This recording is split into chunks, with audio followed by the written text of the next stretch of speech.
2 தொகுதியில் போட்டியிடுங்கிறது வேறுங்க. இது வாடிக்கையா இருக்கிறது ஒண்ணு. அம்மா 91 போட்டியிடுற பர்கூர் 2 காங்கேயத்தில் போட்டிட்டாங்க. புரியுதுங்களா? ஏப்ப கேட்கறது உங்களுக்கு தெரியுது இல்லையா? அம்மாவே தேர்தலில் போட்டியிடுகிற போது 91 பர்கூர் 2 காங்கேயத்தில் 2 பகுதியில் இருந்தாங்க.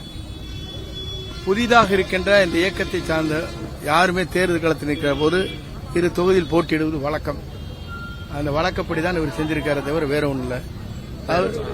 பாருங்க, தேர்தல் ஆணை 4 இடத்துல நம்ம போட்டி போடலாம். 4 பிளேசஸ். அது ஒரு தடவை பண்ணாங்க, ஞாபகம் இருக்கா உங்களுக்கு? ஆமா, 4 இடத்துல போட்டி போட்டாங்க. திருப்பத்தூர், இங்க அந்த மாதிரி. அது மாதிரி போட்டி போடுறதுக்கு ஜனநாயகத்தில் உரிமை இருக்கிறது. 2 இடத்தில் போட்டி போட்டுக்கொண்டு நாளை காலையில் மனு தாக்கல் செய்ததற்கு பிறகு இங்கே பொதுக்கூட்டம் நடைபெறும். ஆகவே இந்த பொதுக்கூட்டத்திற்கு பிறகு இன்றெல்லாம் பேசிக் கொண்டிருக்கிறார்கள் எல்லோரும். நாளை மாற்றம் தமிழகத்திலே ஏப்ரல் 23ஆம் தேதி 11 மணிக்கு நாம் வெற்றி பெற்று விட்டோம் என்ற வரலாறு படைக்கின்ற நாளாக அந்த நாள் அமையும். மே அதான் அடுத்த மாதம் மே 4.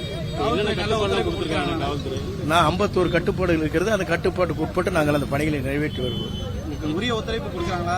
கடையில வச்சு பேச்சுவார்த்தை இல்ல அதெல்லாம் இல்ல. பாருங்க, முழுமையாக காவல்துறை முழு ஒத்துழைப்பை தந்தவர், அரசு நிர்வாகம் முழுமையாக ஒத்துழைப்பை தந்து கொண்டிருக்கிறார்கள். நாங்கள் போன இடத்தில் எங்களுக்கு என்னென்ன பாதுகாப்பு அளிக்கப்பட வேண்டுமோ முழுமையாக அளிப்பதாக உத்தரவாதம் தரப்பட்டிருக்கிறது.